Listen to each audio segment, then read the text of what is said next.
Oh, hi there. My name's DK, and I would like to read you a story. This story is a Star Wars story called I, Jedi by author Michael Stackpole. I read this book right around the time of its release. It came out in 98. I probably read it in, a year or two after it released. I think I was in 7th grade or so. In a time when there was really no other Star Wars. We knew the prequels were coming, I think, but that we hadn't seen them yet. And then, so Star Wars was, for me, the original movies, the video games, and then these books. And I had read tons of these books, and this one I always remember fondly as my favorite. I haven't read it in a long time. I think I reread it once, maybe ever, about 15 years ago, but even since then, I don't remember much. So I thought it might be fun to not only read it to you, but comment about it and see how this goes. This is something I've never done, and I think maybe it might be fun. So I'd like your feedback about it, of course, as with other things I've done. So yeah, maybe we just get into it. This is not a short book. There are 49 chapters, and we're going to go ahead and get started with the first one. Let's try this. Chapter 1. None of us liked waiting in ambush, primarily because we couldn't be wholly certain we weren't the ones being set up for a hot vape. The Invids, the pirate crews working with the ex-Imperial Star Destroyer Invidious, had so far eluded the best efforts of the New Republic to engage them. They seemed to know where we would be, when we would be there, and in what force. Then plan their raids appropriately. As a result, we spent a lot of time doing battle damage assessments on their efforts, and they really pushed to give us plenty of BDA work. All that BDA work. Rogue Squadron had gone to ground to wait on several of the larger asteroids in the Kavath system. This location put us in close proximity to Kavath 5's primary moon, Alakatha. We powered down our engines and had our sensors in passive mode, only to avoid detection by the folks we wanted to trap. According to our mission briefing, New Republic intelligence had gotten a tip they considered reliable that at least part of Leona Tavira's private fleet would be hitting the luxury liner coming out of the resort coast on Alakatha's northern continent. Mirax and I had actually honeymooned there 3 years ago, before Thrawn had turned the New Republic inside out. So I had fond memories of the place, and could well remember the wealth dripping in jewels and precious metals from the throats and hands of the New Republic's elite. That's a weird sentence. Wealth dripping in jewels and precious metal. That's a weird one. Anyway, I glanced at my X-Wing's chronometer. Is the Glitter Star still on schedule? Whistler nestled behind my cockpit, hooted with just a hint of derision in his voice. Yes, I know I told you to let me know if there was a change, and no, I didn't think it had slipped your circuits. I forced my gloved hands open, then rotated my wrists to get rid of some of the tension. I'm just anxious. He blatted a quick comment at me. Hey, just because patience is a virtue doesn't make impatience a vice. I sighed and turned the latter half of it into a piece of a Jedi breathing exercise Luke Skywalker had urged upon me when trying to recruit me as a Jedi. There we go. We know whoever our main character is, unnamed at this point. He knows Luke Skywalker and was tried to be recruited as a Jedi. That's interesting, isn't it? Ooh, aren't you hooked? Breathing in through my nose to a count of 4, I held the breath for a 7 count, then exhaled in 8 beats. With each breath, I let more tension flow out of me. I sought the clarity of mind I'd need for the coming battle, if the Invids materialized, but it eluded me, with the ease that the Invids... Oh, that's a bad sentence. Hold on. Let me try that one again, please. I sought the clarity of mind I'd need for the coming battle, if the Invids materialized, but it eluded me with the ease the Invids had shown in escaping the New Republic. Things kept seeming to happen so fast. Mirax and I married fast, and while I did not at all regret having done so, events conspired to make our married life extremely difficult. Grand Admiral Thrawn and his antics ruined our first anniversary, and rescuing Jan Dodana and the others who had once been imprisoned with me on the Lusankia. It's the Lusankia, for sure. Sorry about that. The Lusankia. It's a ship. I think that's from the X-Wing books. I don't know if you've read those, but I believe that's a reference to something that happened in that. Anyway, They'd been called away during the second. And then the reborn Emperor's assault on Coruscant dropped a Star Destroyer on what had been our home. Neither of us were there at the time, which was standard operating procedure far too often. In fact, the only benefit of being assigned to go after the Invids was that their leader, X mocks the spot. It mocks it. Ex Moff Leona Tavira. Leonia. I believe it's Leonia. She's an Ex Moff Leonia Tavira. Because at this point the Empire has fallen, by the way. This is after Return of the Jedi. She seemed to have a taste for a life of leisure. When her Invidious vanished between raids, we usually had a week of downtime before having to worry about another attack. Mirax and I put this free time to good use, rebuilding our home and our relationship, but with that came some consequences that I saw as incredibly disruptive. On the same scale of Thrawn disruptive. Mirax decided she wanted children, and that's its own paragraph. Just that one sentence. I have nothing against kids, as long as they go home with their parents at the end of the day. Expressing this opinion in those terms to Mirax was not the smartest thing I'd ever done, and in fact, proved to be one of the more painful ones. The hurt and pain in her eyes haunted me for a long time. Deep down, I knew there would be no dissuading her, and I wasn't even sure in the end I wanted to.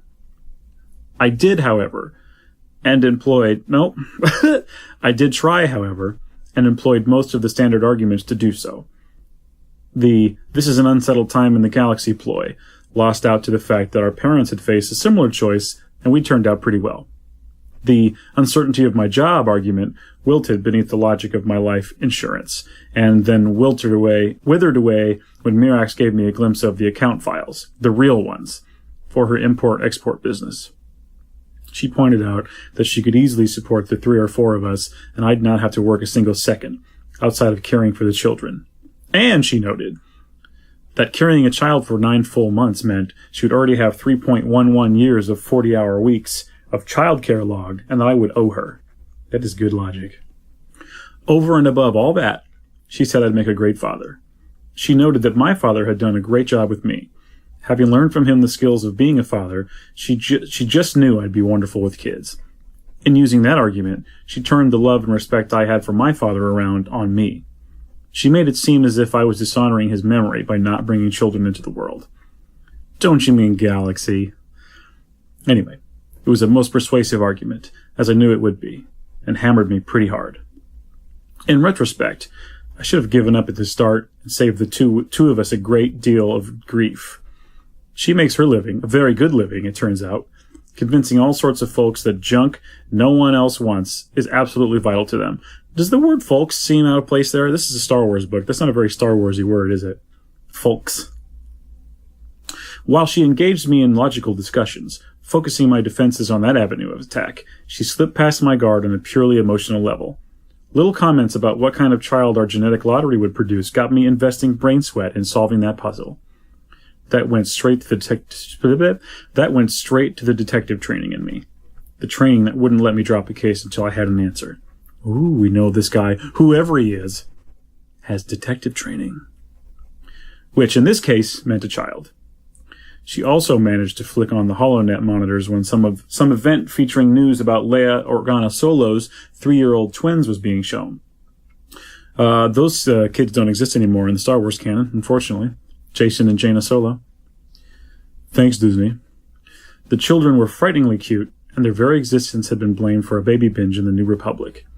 I knew Mirax was not so shallow as to be wanting a child out of envy or to be trendy, but she did note that she was Leia's age, and that it was a good time to have a child or two. And that cuteness factor really can get under your skin.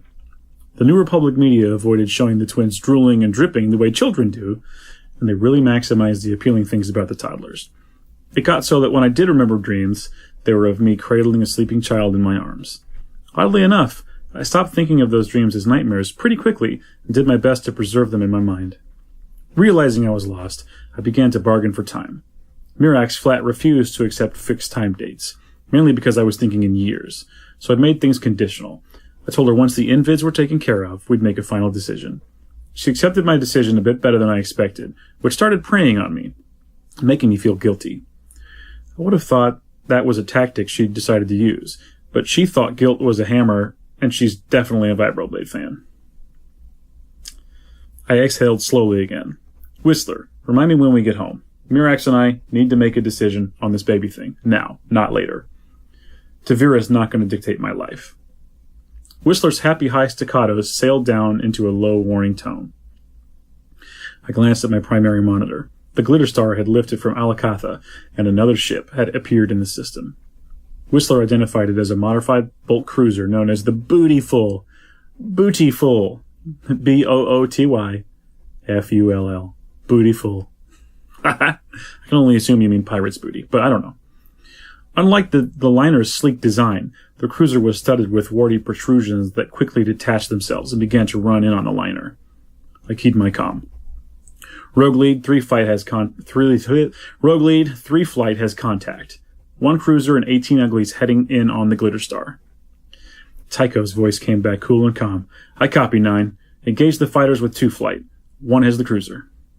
I flicked over to 3 flight's tactical channel. Light 'em up, rogues. We have the fighters. I started the engines, then shunted power to the repulsor lift coils. The X-Wing rose like a ghost from a grave and came about to point with its nose towards the liner.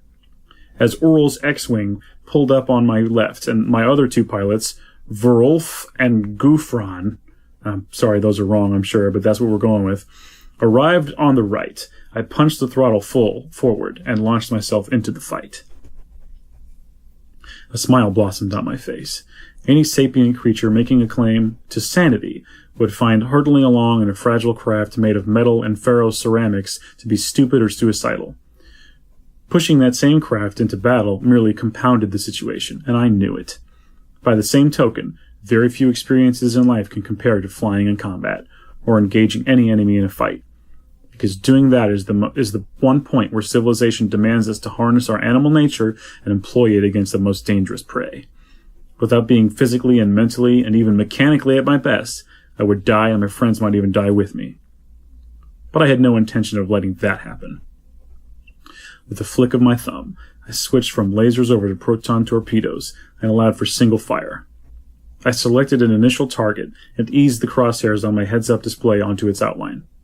Whistler beeped steadily as he worked for a target lock. Then the box surrounding the fighter went red and his tone became constant. Is the droid the thing that beeps? Wouldn't the X-Wing, like the navigation, the targeting system, just have that? Are you telling me that it's R2-D2 doing the beeps? Or Whistler in this case? Come on. It's the ship, right? I don't know. Like, what if you get in and you don't have an astromech droid? What are you supposed to do? It's like Nintendo 64, that add-on thing. What was it? Like the RAM? Did it give it more RAM or something? You can't play Donkey Kong without this? I don't know. You really think that's an issue in the Star Wars universe? I'm just saying, think about it. I hit the trigger and launched my first proton torpedo. It streaked away hot and pinkish white, trailed by others lancing out from my flight. While employing proton torpedoes against fighters is seen as overkill by some pilots, within Rogue Squadron, using such a tactic is always seen as an expedient way of lowering the odds against us. Odds that were usually longer than a hut, and decidedly more ugly. The Invids used a form of custom-designed fighter called a Tri-Fighter, because they try really hard. It started with the ball, cockpit, and ion engine assembly of Sinar Systems' basic TIE Fighter, a commodity which, after hydrogen and stupidity, was the most plentiful thing in the galaxy, and married it to a trio of angular blades set 120 degrees apart. The bottom 2 served as landing gear, while the third came up over the top of the cockpit. The fighter still had the TIE's twin lasers mounted beneath the cockpit, while the third Tyne sprouted an ion cannon. The ships also had some basic shields, which explained why they were more successful than your basic eyeball. And side viewports cut into the hull gave the pilot more visibility. Because the trio of Tynes looked as if they were grasping at the cockpit, we nicknamed the design Clutch. The shields and extra visibility didn't help the clutch I targeted. The proton torpedo jammed itself right up the left engine's exhaust port and actually punched out through the cockpit before detonating. The fighter flew into the roiling golden ball of fire and just vanished. 3 more clutches exploded nearby, and then another 3 exploded off to starboard, where 2 flight was coming in. Pick targets carefully, 3 flight. Oral, we're on that pair to port. 10 copies, 9. 10 copies? Seems unnecessary. I kicked my X-Wing up on the port stabilizer foils and hauled back on the stick. Chopping power to the engine, I tightened the circle, then rolled out to the right as the pirate started a long serpentine turn. I switched over from missiles to dual lasers and immediately got a yellow box around the lead fighter. I goosed the throttle back to close range and keyed my comm. I'm on the leader. I think, doesn't Darth Vader say, I'm on the leader? I think that's a Darth Vader thing.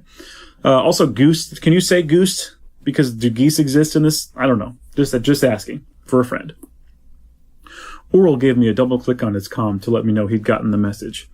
Nudging the stick just a bit right, the targeting box went green and I hit the firing button. 2 red bolts hit the target.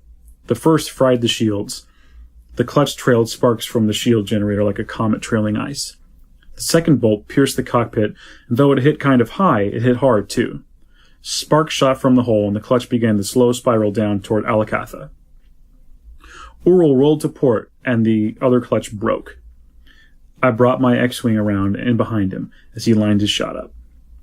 The Gan's first 2 shots blasted past the shields and burned furrows in the ship's hull. The next 2 drilled the engines, jetting the disintegrating ship forward in a golden gout of flame. The flame abruptly died, leaving the tri-fighter to tumble through space out toward the asteroid belt. Up through the cockpit canopy, I could see the green and white streaky ball of Alicatha, and the glitter star rising up from it. Off the starboard, the bootyful seemed to crouch in the void like a malignant insect. The turbo lasers along its spine let's start over. The turbo lasers along its spine and in a belly turret fired out, trying to track one flight's X-Wings, but the shots were no real danger to the fighters. Colonel Selchu, Hobby, Jansen, and Gavin Darklighter were old hands at pulling the teeth of raiders like these. As long as we kept the clutches busy, the bootyful had no chance. You might recognize some names from that list of names there. The X-Wing's first slashing attack came from Tycho and Hobby. They rolled through and each drove a proton torpedo into the aft shields. Coming from the other direction, Gavin and Wes Jansen strafed the ship with laser fire. Gavin's second burst melted belly turret clean away, while Jansen's shots nibbled away at the ship's vector jets. The bootyful was done, though I had no doubts it would take a couple more passes before the crew realized that and surrendered. I followed Ural up and around the back toward the flight. It had fairly well degenerated into a chase and kill run. The loss of 7 ships before they even saw their enemies had clearly shocked the pirates, and more importantly, brought their numbers down close to ours. While clutches were more agile than X-Wings, not by much, but enough to make fighting them difficult, they couldn't outrun us or outgun us. Lacking the discipline of a trained military unit like Rogue Squadron, when panic set in, they fell apart and made our job that much easier. Ural settled in on one and hit it with a full quad burst from his lasers. The clutch exploded, but boiling in through the explosion came another clutch making a head-to-head pass at Ural. The clutch got off a shot with the ion cannon that sent a lightning storm skittering over Ural's shields, but they died before the ion blast did. The motivator blew in his R5 unit, and Whistler reported his engines were out. Ural, go for a restart. I didn't know if he still had comm or not, but I offered that bit of advice and fired a dual burst at the clutch. Hastily aimed, the shot missed, but did cause the clutch to veer off. Rolling out to the right, I headed in after him. This is 9-on-1. Someone watch my back. Verulf, the Clatuinen, Verulf, the Clatuinen in 3-flight, barked a harsh, I copy, on it. So I felt a bit safer in pursuing the clutch. One of the worst things a pilot can do is get so locked in on a target that he misses what else is happening. When situational awareness focuses down on one target, the hunter becomes hunted and never knows what hits him. It's a rookie mistake, and while I'm no rookie, I'm not immune to it. What a Wookiee mistake. The clutch's pilot was good and clearly had no desire to die. But Whistler wasn't reporting that he'd powered down his weapons, so he was just as clearly willing to fight. I tried to settle in on him, but he modulated his throttle and used the ship's agility to keep braking before I could get a lock. I snapped a couple of shots off at him, but they missed wide or high. Try as I might, I was having trouble keeping up with his shifts and cuts.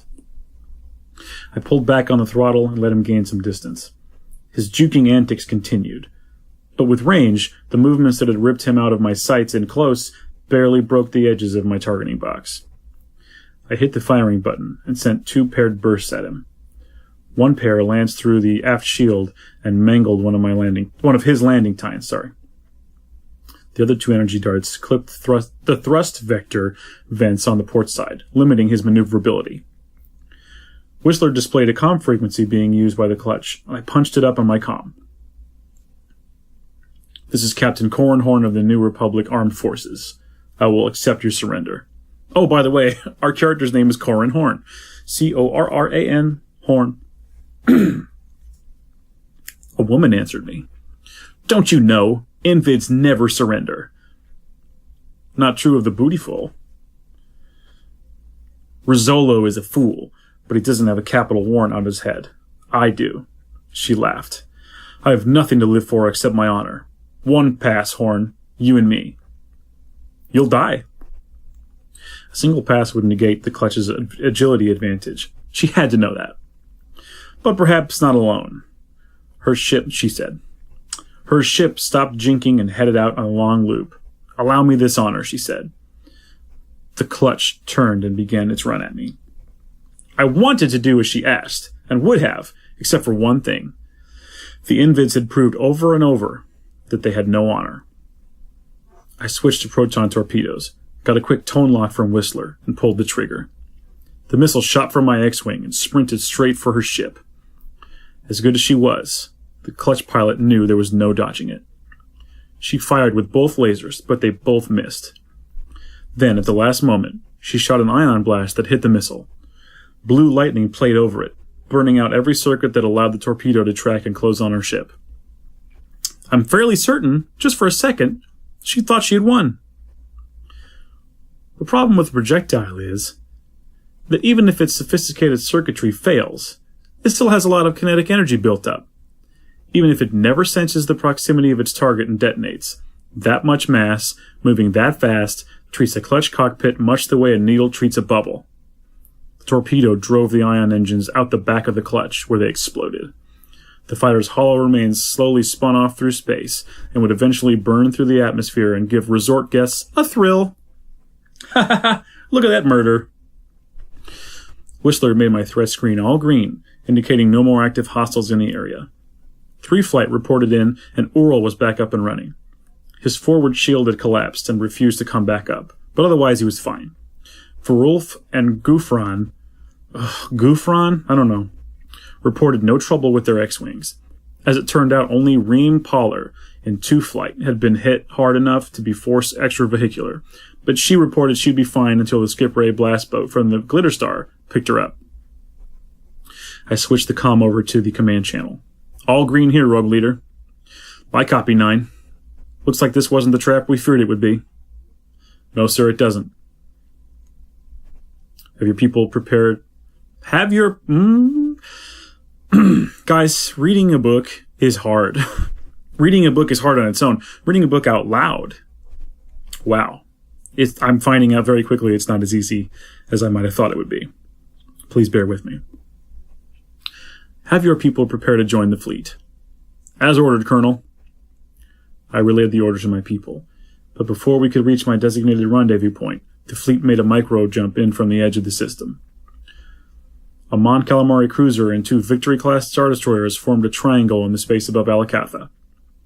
We'd come to the system aboard Home 1 and used micro jumps to get in as close as we did. Because the information about the bootyful had been unusual, we expected it might be an ambush, so the fleet had waited to see if the Invids would pounce in on the rogues. If they had, we would have gotten a chance to finish them once and for all. I keyed my comm. Colonel, if we were expecting the pirates to jump us, and they did not, was this mission a success? Good question, 9. This is one of those missions where only intelligence will be able to tell us how we did. Tycho hesitated for a moment. Then again, we only lost machines, not people. It's a victory anytime that happens. End of Chapter 1. So, we got to listen to a fun space battle. I stumbled through that. That was fun. We found out our protagonist's name, Corran Horn. We found out that it was briefly mentioned there that he had some kind of detective training, and that he also knew Luke Skywalker. There's a bunch of little details in there. Easy to forget about things, but they're big details. Also that he's in Rogue Squadron, which is awesome. The same squadron Luke Skywalker was in. And that this takes place after Return of the Jedi. And he made the decision to going to have a conversation with his wife about having children. He hasn't decided yet. So, I think that's the main bits, the most important things. I forgot that this first chapter is pretty, tech heavy. Technically, lots of descriptions of ships, and you're going to come across that. It's a Star Wars book. There's some nerdy things in there. Some of the wording is a little hard. Some of those sentences are pretty tough, I have to say. Full disclosure, this is the second time I've recorded this first chapter. My first recording of it, I listened back a few times, and it's unlistenable to me. So, hope I did better this time. We'll find out. Anyway, thank you for listening to Chapter 1. I hope you'll come back for Chapter 2. So they've since been recorded out of sequence. So Chapter 2 might not be as good as Chapter 1. I don't know. My performance, I mean. Anyway, I'm not making excuses. I'll try to do a very good job every time if I can. Hope you'll stick with me. Let me know if you like this idea, if you hate it, whatever. But I hope to set up some sort of schedule where I can release these at a fixed date every week. Something along those lines. One a week, something like that. So anyway, hope you enjoyed, and I will be here for the next one. I hope you will too. May the Force be with you. Bye.